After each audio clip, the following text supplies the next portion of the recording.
Hello दोस्तों, स्वागत है आपका हमारे यूट्यूब चैनल कॉमिक फैन पर। चलिए दोस्तों, शुरू करते हैं महाबली भोकाल की कॉमिक्स छल का दूसरा भाग। चलिए शुरू करते हैं। भोकाल पुष्प का रक्षक बन चुका था और यह किसी के लिए बुरी खबर थी, और वह और कोई नहीं, काल जंत्री था। भोकाल ने गंधा को समाप्त कर दिया। अब मैं जो चाहता हूं वह नहीं हो सकता, क्योंकि अब वह बालक भोकाल रूपी उस घायल सिंह के शिकंजे में जा पहुंचा है, जहां से उसे निकालना असंभव है। असंभव कार्यों को संभव करने में जो आनंद है, वह संसार की और किसी चीज में नहीं। तो तुम भोकाल, तुम यहां? अपनी फटी आंखों को सामान्य करो कालजंत्री। अपने शरीर की कपकपी को रोको और अपने हृदय की धड़कनों को काबू में करो, क्योंकि तुम्हारे सामने तुम्हारा शत्रु भोकाल नहीं, छद्म खड़ा है। छद्म चुटकियों में किसी के भी रूप को रख लेने की कला का विश्व का सबसे बड़ा माहिर छद्म, जो तुम्हारी शैतानी शक्तियों के साथ मिलकर भोकाल के पंजे से उसके पुत्र के प्राण को निकालने वाले असंभव कार्य को संभव करेगा चुटकियों में। तो तुम ऐसा कर पाओगे? करना ही होगा, क्योंकि तभी भोकाल मरेगा, और जब भोकाल मरेगा तभी मैं हासिल कर पाऊंगा देवी राजलक्ष्मी की प्रतिमा। और जब मैं उस प्रतिमा को हासिल कर पाऊंगा, तभी उसे गुरु माता को देकर उन्हें गुरु दक्षिणा दे पाऊंगा। छद्म राजलक्ष्मी की प्रतिमा और गुरु माता के बारे में जानने के लिए पढ़े छद्म व विशारका नामक पूर्व प्रकाशित कॉमिक, जो कि चैनल पर जल्दी ही अपलोड की जाएगी। इन कॉमिक्स की अपडेट पाने के लिए चैनल को सब्सक्राइब जरूर करें।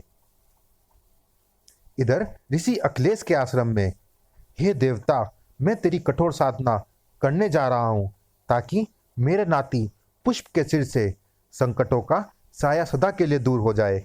ऐसा हुआ तभी मैं अपनी पुत्री और पुष्प की मां सलोनी से अपने उस अपराध के लिए क्षमा मांग पाऊंगा जो मैंने पुष्प को जन्म के समय ही उससे अलग करके किया।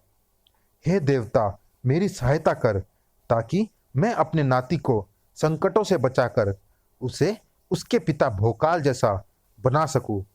ऋषि अखिलेश के सीने में दफन रहस्य को आज एक और शख्स जान गया था, पर भोकाल हर रहस्य से अनजान था। वह तो पुष्प की सुरक्षा में रत था। बात सा चौकन्ना, चीते सा सावधान। रुक जाओ वनराज, मेरी आज्ञा के बिना हवाओं को भी उस बालक तक पहुंचने की मनाही है। वापस भागो यहां से। भोकाल पर भी किसी की आज्ञा चलती थी। ऋषिवर, आप इस समय यहाँ? हमारे एक मित्र ऋषि के आश्रम से एक योद्धा आया हुआ है। हम चाहते हैं कि पुष्प उससे युद्ध कला के कुछ दांव सीखे। वह योद्धा आश्रम के अभ्यास स्थल पर मौजूद है। हम पुष्प को वहां लेकर जा रहे हैं। जैसी आपकी इच्छा। इतनी सी आयु में पिताश्री पुष्प को युद्ध कला के हर क्षेत्र में प्रवीण कर देना चाहते हैं। क्या यह नन्हे पुष्प के साथ जाती नहीं है? इस चक्कर में किसी दिन पुष्प को कोई गंभीर चोट लग सकती है। वह दिन आज का दिन था। यही है वह बालक रुआक्षा। युद्ध कला सिखाने के बहाने से तुमने पहले इसके हाथ से इसकी तलवार निकालनी है, और फिर इसके शरीर से इसके प्राण। ऐसा ही होगा, ऐसा ही होगा। आओ, आ, आई, आई। ये बालक भोकाल की सुरक्षा में है, हर समय, हर घड़ी। और वैसे भी यह अभ्यास नहीं, हत्या का प्रयास है, और ऐसा कोई भी प्रयास भोकाल के रहते सफल नहीं हो सकता। आश्चर्य है, महर्षि ने पुष्प को लाकर इस हत्यारे के सामने खड़ा कर दिया। वो तो मैं सही समय पर आ पहुंचा, वरना यह तो पुष्प की गर्दन को उसके धड़ से अलग कर चुका होता। अगर तेरे रहते मैं इस बालक के प्राण नहीं हर सकता, तो क्यों ना पहले तेरे ही प्राण हर लूं। अद्भुत खड़ग है इसके हाथ में। कटाक, उफ। विद्युत उगल रही है। इससे निपटने के लिए मुझे चाहिए अपनी वह प्रलंकारी तलवार, जो मेरे हाथ में तब प्रकट होती है जब मैं बोलता हूं भोकाल। अगले ही क्षण दो प्रलंकारी अस्त्रों के टकराव की चमक ने वातावरण की आंखों को चुंधिया दिया। कड़ाक कड़क। एक को तो नष्ट होना ही था। कड़ाक! अब कटने की तेरी बारी है। मुझे नहीं काट पाएगा क्योंकि मुझे यह आवरण बचाएगा। और रही बात अस्त्रों को काटने की, तो तू उन्हें काटता जा, मैं प्रकट करता जाऊंगा। हो, जिस तरह यह हवा से नया अस्त्र प्रकट कर लेता है, उस तरह से इसके अस्त्रों को काटने से कुछ नहीं होने वाला। इसका शरीर ही कटे तो कुछ बात बने। हो, इसके शरीर पर जो आवरण चढ़ा हुआ है, उसने तो इसे अभेद बना दिया है, और उसके हाथों में प्रकट होने वाले अस्त्र इसे अत्यंत घातक बना रहे हैं। और इसका हर अस्त्र मुझे रास्ते से हटाकर पुष्प का रक्तपान करने को आतुर है, और मैंने ऐसा हरगिज नहीं होने देना। भोकाल का वह संकल्प रुआक्षा के अगले प्रयास के साथ ही टूटता नजर आया। हो, उसका मुंह तेजी से बड़ा होता जा रहा है। इस तरह वह अपने मुंह को बढ़ाकर क्या करना चाहता है? हो, हो, उफ! वह सांस खींचकर पुष्प को अपने विशाल मुंह में खींचना चाहता है। अगर यह बात मैं सही समय पर नहीं समझ पाता तो पुष्प को नहीं बचा पाता। लेकिन यह तो अपनी सांसें लगातार खींचे जा रहा है। इस तरह मैं पुष्प को कब तक इससे बचाए रखूंगा? एक क्षण मेरी ढाल और तलवार से यह इसलिए बचा हुआ है क्योंकि इसके बाहरी शरीर पर मजबूत आवरण रूपी कवच चढ़ा हुआ है। लेकिन अगर मेरी ढाल और तलवार इसके शरीर के अंदरूनी भागों पर प्रहार करे तो इसकी यही लीला समाप्त हो सकती है। और इसके शरीर के अंदरूनी भागों पर प्रहार करने का एक आसान सा उपाय मेरे सामने है। मैं अपनी ढाल और तलवार को इसकी खींचती सांसों के बीच में छोड़ दूं। इस तरह ढाल और तलवार उसकी सांसों के साथ खिंचती हुई उसके शरीर में चली जाएगी, और फिर मैं पुकारूंगा, भोकाल! भोकाल का उस पवित्र नाम को पुकारना था कि खचाक बचाक! भोकाल की ढाल और तलवार रुआक्सा के शरीर और उस पर चढ़े मजबूत कवच के नाजुक अंदरूनी भागों को चीरती हुई बाहर निकल आई। डकारता हुआ पछाड़ खाकर गिरा रुआक्सा। आह! फिर कभी ना उठने के लिए पुष्प को मारने आया शैतान मर चुका था। यह तो समझ में आया कि रुआक्सा एक ऐसी शैतानी शक्ति थी जो पुष्प को मारने आई थी, लेकिन यह समझ में नहीं आया कि महर्षि को उसका पता क्यों नहीं चला। मुझे महर्षि से मिलना होगा। क्षमा करें महाबली, इस समय महर्षि से कोई नहीं मिल सकता। वे गहरी साधना में लीन है। ओह, अब मैं महर्षि के साधना से बाहर आने की प्रतीक्षा के सिवा और कुछ नहीं कर सकता। निराशा और प्रश्नों के सागर में गोते लगाता वापस लौटता भोकाल।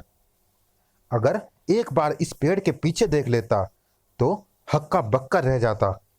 उसे अपने हर प्रश्न का उत्तर मिल गया होता, क्योंकि उस पेड़ के पीछे ऋषि अखिलेश नहीं, छद्म मौजूद था। मैंने ऋषि अखिलेश का रूप धरकर भोकाल के पुत्र को काल के गाल में धकेलने का कार्य कर दिया था, लेकिन भोकाल की बुद्धि और साहस ने उसे बचा लिया। इसका मतलब भोकाल के रहते उसके इस पुत्र को मारना असंभव कार्य है, लेकिन असंभव कार्य को ना कर सके वह छद्म ही क्या।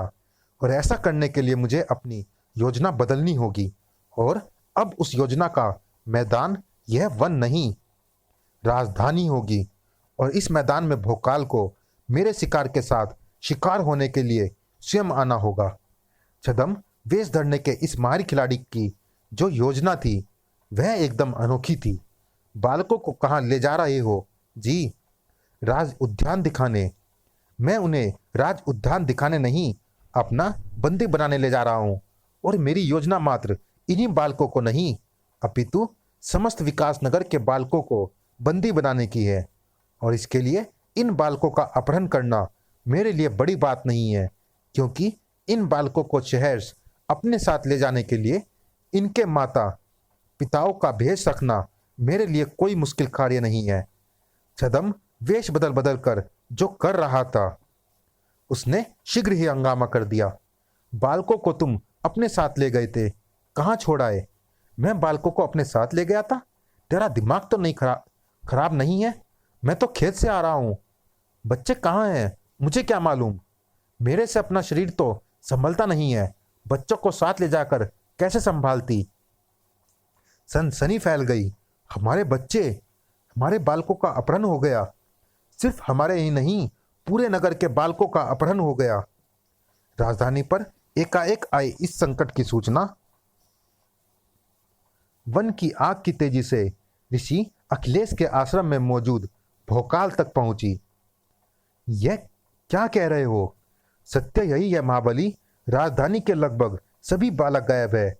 महारानी ने आपको तुरंत बुलाया है। आप चले जाएंगे तो पुष्प की सुरक्षा का क्या होगा स्वामी? गहन साधना रत होने के कारण पिताश्री तो पुष्प की सुरक्षा के लिए आ नहीं सकते। समस्या गंभीर है, परंतु मेरे पास हल है। मैं पुष्प को अपने साथ ही ले जाता हूं। आओ। भोकाल अभी कुछ ही कदम आगे बढ़ा था कि खच हिन। ओह उफ, मुझ पर यह बाण किसने चलाया? भोकाल को बाण चलाने वाला तो नहीं दिखा, लेकिन बाण में जो विशेष बात थी वह अवश्य दिखी। बाण के साथ कोई पत्र बंधा हुआ है। क्या है इसमें? अप्रिय भोकाल, राजधानी के सारे बालक कहाँ हैं? ये जानने के लिए तुम्हें राजधानी जाने की आवश्यकता नहीं। शैतान मुख गुफा में पहुंच जाओ, तुम्हें सारे बालक वहीं मिल जाएंगे। तुम्हारा परम शत्रु शैतान मुख, यही है शैतान मुख गुफा। बालकों के साथ साथ मुझे यहाँ अपने कई प्रश्नों के उत्तर भी मिलेंगे। बिल्कुल मिलेंगे, और साथ ही मृत्यु भी मिलेगी मेघनाद के हाथों। मेघनाद? दशानन रावण का पुत्र मेघनाद। चलिए दोस्तों, इस भाग में इतना ही। मिलते हैं इसी कॉमिक्स के अगले और अंतिम भाग में। तब तक के लिए धन्यवाद।